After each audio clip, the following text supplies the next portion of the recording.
Wat is die faktor wat ons gesondheid beïnvloed? Dit is die ontwikkeling en afhanklikheid van 'n mens se plesier, geïnduseerde neurotransmitters wat die vraag na produk laat ontstaan en ook die gebruiker motiveer om dit aan te koop. Ons oerinstinkte bewys dat ons evolusionêr geprogrammeer is om meer te wil eet as wat nodig is. En om meer te eet is gewoontevormend.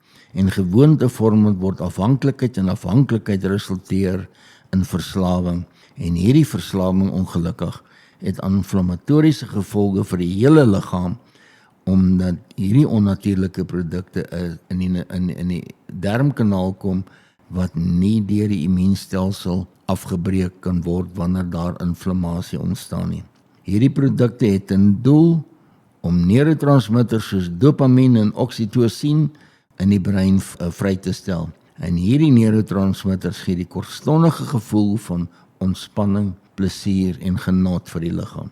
Vir die rede word kosse wat hoog in ongesonde vette en suikers is, soos koeke, gebak, hamburgers, pizza en biltong, ook sjokolade, as trooskosse geëtiketeer in die bedryf. En hierdie is die paradoks. Die mens weet dat hierdie produkte ongesond is, maar hy ontwikkel 'n liefde daarvoor wat veroorsaak dat hulle dit nie wil ophou gebruik nie. Die meeste mense weet dat moderne westerse dieet bevat skadelike verslawende suikers, 'n magdom kalorieë, baie transvette en ongesonde vrye radikale. Dit word boonop met plantolie soos sonneblom, canola en grondboontjieolies gaar gemaak, wat almal inflammatories van aard is in die beleining van die spysverteringsstelsel. En vele kere word hierdie olies nie vervang nie.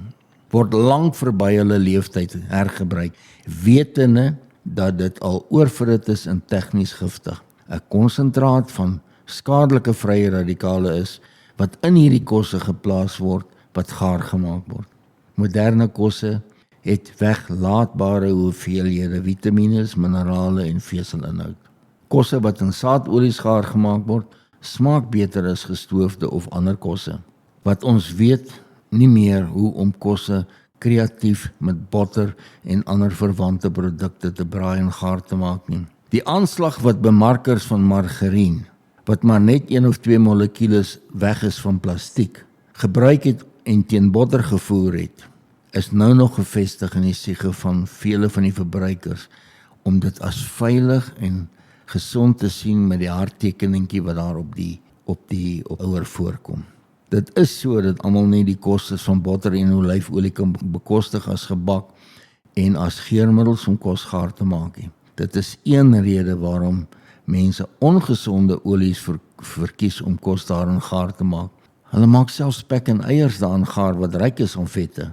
Natuurlike produkte soos botter en olyfolie, macadamia-olie, baie gesonder en sal ook die getipeerde valkosse se beeld genoegsaam na 'n gesonde eetervaring kan verander. Daar's nog 'n faktor hier en dit is stres. Stres se rol in ongesonde kosse. Bykomend tot die verslawing aan gemors kosse is die rol wat stres speel in ons eetgewoontes. En dit erken die produkvervaardigers baie goed in die ontwikkeling van hulle produkte. Dit is ook 'n handige stuk gereedskap om die gebruik van hulle produkte te bevorder en die indruk te skep van ontspanning in die bemarking daarvan. Stres is 'n moderne siektetoestand. Stres produseer deur die byniere die hormoon kortisol, wat nie net as die veg- of vlughormoon bekend staan nie, dit staan ook bekend as die vetmaakhormoon. Honger en kos beïnvloed die by waarin mense is. Moderne kosse skep weens hul ernstige tekorte aan nodige voeding en minerale, skeefgetrekte, verwronge voedingsbehoeftes en hierdie tekorte bevorder die behoefte na meer en meer eet. Kortisol verhoog die glikose in die bloed. En hierdie kortisol wat deur die byniere vrygestel word, stel bloedglikose vry as energie vir die liggaam om die liggaam se dringende behoefte aan proteïen, vet en koolhidraatmetabolisme te ondersteun.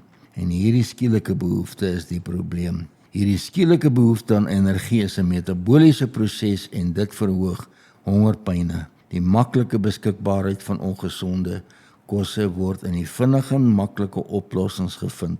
Kitskosse is ontwikkel om baie vinnig energie, ongesond wel, vry te stel sodat dit die liggaam kan troos. En wat is die gevolge hiervan vir die mens? Dit skep 'n ontwrigte spysverteringsstelsel. Dit verwar die liggaam se vrystelling van voeding in al sy vele metabooliese prosesse. Verwar die brein se besluitnemingsprosesse en dit het tot gevolg dat hormoonfunksies in disbiose in die spysverteringsstelsel ontstaan en hormone heeltemal die mekaar hardloop. Disbiose in die spysverteringsstelsel is die grootste probleem tot vele moderne siektes. Die produkte weens onder andere te min bioopneembare magnesium vir die liggaam se ensimatiese prosesse ontwikkel vele moderne kolonverwante siektes. Ek het genoem dat hierdie produkte te invloed op die menslike brein, maar hierdie is die probleem. Kitskosse lei tot breinontsteking. Wat jy ook al eet beland byna onmiddellik in jou bloedstroom. Wat in jou bloed beland, gaan na jou brein toe. En dit kan ook direk na die brein toe vloei, omdat vele van hierdie produkte ontwikkel is as neurotransmitters wat die grense van die bloed-brein skans oorkom. En as dit gebeur, lei dit tot bloedvatinflammasie en veroorsaak inflammasie in die baie klein bloedvate van die brein. Moderne voedsel kan lei tot ligte ontsteking en swellinge in die brein en wanneer gemorskosse die voorkeur dieet is, kan dit tot kroniese breinontsteking lei wat kroniese onverklaarbare selfstresverwante hoofpyne tot gevolg het. Mense moet onthou dat die brein het nie senuwees nie. Dit is die beskermde vlies om die brein wat senuwees het en ook genoegsame bloedvate waar hoofpyne ontwikkel. Genoegsame water en magnesium verdun die bloed en verslap die bloedvate om verligting van verdikte bloed met vele afvalstowwe uit die brein te kry. Die bloedvate binne in die brein gee geen pynlike respons nie. Inflammasie ontaard dan in die brein se bloedvate wat onbewustelik is en kronies word. En wanneer dit aanhoudende inflammasie veroorsaak en dit kronies word, kan toestande soos Alzheimer se siekte en vele ander vorme van demensie ontwikkel.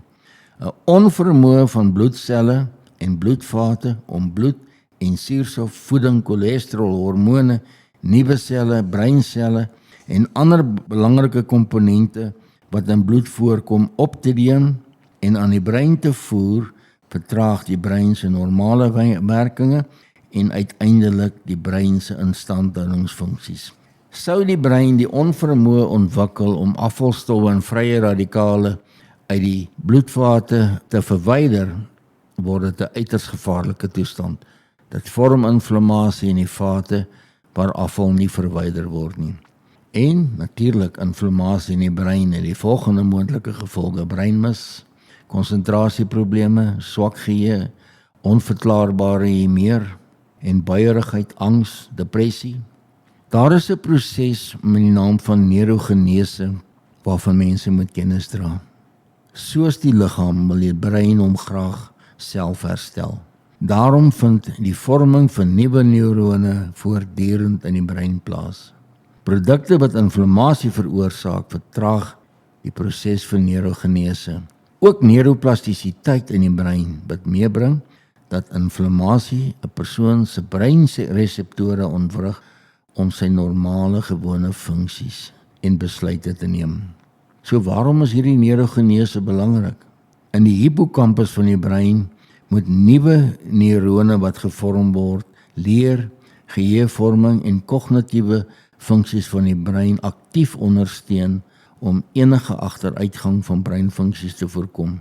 Dit is bekend dat stamselle verskeie seltipes kan ontwikkel. Die vorming en onderhouding van neurone wat in die hippocampus van die brein gevorm word, moet met gesonde leefstyl en voeding voortdurend onderhou word om die neurodegeneratiewe toestande soos Alzheimer se siekte en demensie te voorkom. Leefstyl, voorkomende leefstyl is waarskynlik die enigste metode om skadelike neurodegeneratiewe omstandighede te behandel en te herstel. Die aktiewe onderhouding van die hippocampale neurogenese van die brein sal 'n persoon dus help om kognitiewe agteruitgang van die brein te voorkom. Aktiewe neurogenese van die brein help om emosies te verwerk en ook om geheue te onderhou. Ongesonde voedselprodukte beïnvloed die gesondheid van die hippocampus van die brein. Dit ontwrig deur middel van inflammasie die funksies van hierdie belangrike neurone wanneer 'n persoon se breinreseptore moet reageer op voedsel voor hom en die invloed en stimulasie van produk wanneer dit ingeneem word. En ons moet weet, neurodegeneratiewe toestande ontwrig ook selfbeheersing. Dit kan beteken dat 'n persoon meer en meer wil eet en ongesonde leefgewoontes aanleer en omdat hy verslaaf is aan sensoriese elemente en glad nie omgee wat hy aan homself en sy liggaam doen nie. Hierdie was 'n lang praatjie, maar dit is 'n verskriklike belangrike praatjie. Die klem lê daarop dat voorkoming is beter as beheer. Pas op wat jy in jou mond sit. Dit land in jou bloedstroom. Dit gaan na jou brein toe. Dit vorm 'n persepsie, dit vorm 'n leefwêreld en jy word hierdie leefwêreld. En jy kan nie 'n gesonde leefwêreld skep vir jou, vir jouself, vir jou gesin en gesondheid as jy inflammasie in die brein het wat deur jou eie toedoen aan jouself toegedien word nie. Baie dankie Tanya.